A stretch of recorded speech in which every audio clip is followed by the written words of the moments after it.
على الحسين.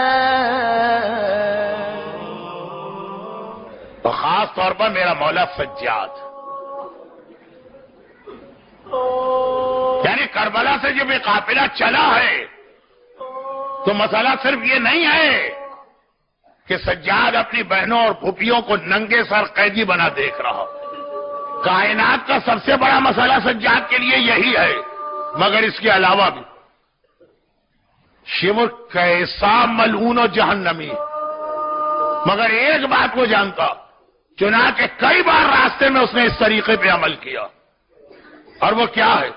وہ یہی تو ہے نا، ریاض القدس کی روایت آپ اکثر سنتے، آدھی آج سنیے گا، مکمل کل ہوگی، کہ جب یہ قافلہ 11 محرم کو چلا تھا تو نہ محملیں تھی نہ عماریاں تھی، نہ سہارا دینے والا کوئی وارث تھا، ہر بیوی اونٹ پہ اکیلے بیٹھی،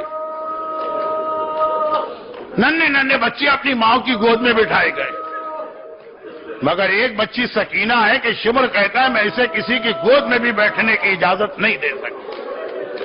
نہ ماں رباب کی گود میں بیٹھنے کی اجازت ملی، نہ پھوپھی زینب کی گود میں بیٹھنے کی اجازت ملی.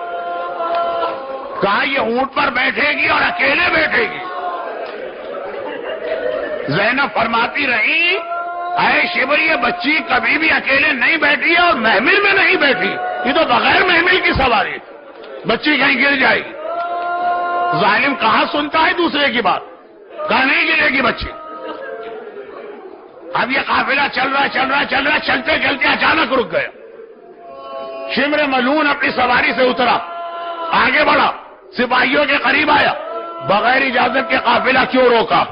سپاہیوں نے کہا حاکم ہم کیا کریں، جس نیزے پہ حسین کا کٹا سر ہے وہ نیزہ زمین میں گڑ گیا، آگے نہیں بڑھتا، ہم نے ہر کوشش کر کے دیکھ لی. شمر نے کہا اچھا حسین کا سر آگے نہیں بڑھ رہا، میں اس سر کو آگے بڑھاتا ہوں. بس شمر کا جملہ ہم نے سنا تو ہمارے ذہن میں آیا کہ شمر نیزے کے قریب آئے گا، 10 12 15 سپاہیوں سے کہے گا نیزے کو زمین سے نکالو، مگر نہیں، ملعون ہے، جہنمی ہے، لیکن معرفت اہل بیت اتنی رکھتا ہے کہ حسین کا سر آگے نہیں بڑھتا، میں اسے آگے بڑھاتا ہوں. عجیب بات ہے، حسین کے سر کو بڑھانا ہے، ادھر نہیں گیا، سیدھا میرے مظلوم آقا سجاد کے پاس آیا، ہاتھ میں کوڑا ہے، ایک بار کوڑا اٹھا کے میرے بیمار امام کی کمر پہ مارا. سجاد جب تک تیرا بابا آگے نہیں بڑھے گا اس وقت تک مسلسل تیری کمر پہ کوڑے مارے جائیں گے.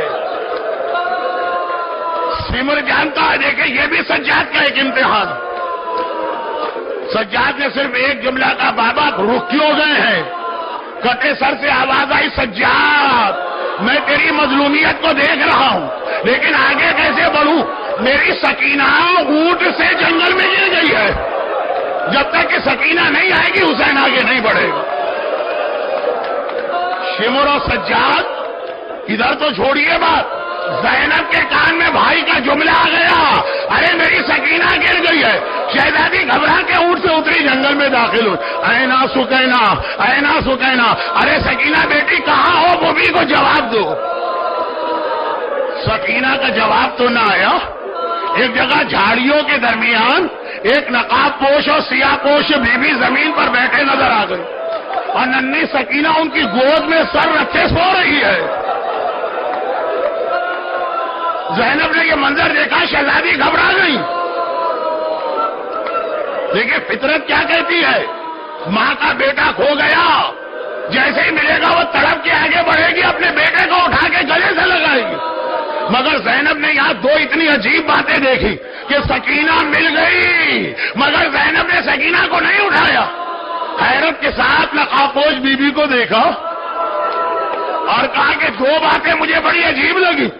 اب تک تو جو آیا بچی کے تماچے تو لگائے، بدن پہ کوڑے تو مارے، آپ کون ہیں جو اس یتیمہ سے اتنی مہربانی کر رہے ہیں؟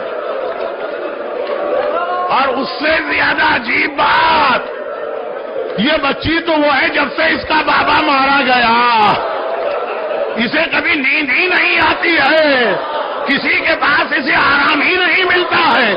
ارے ماں کی گود میں سونے کو تیار نہیں ہے.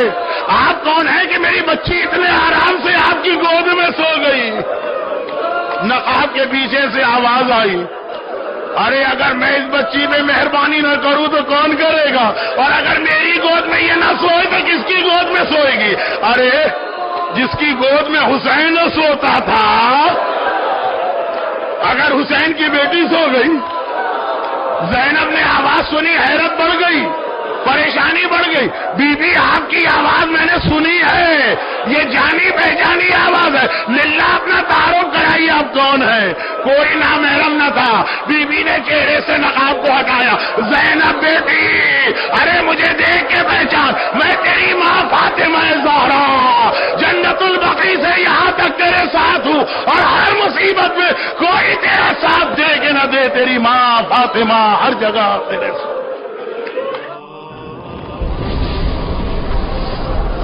السلام على الحسين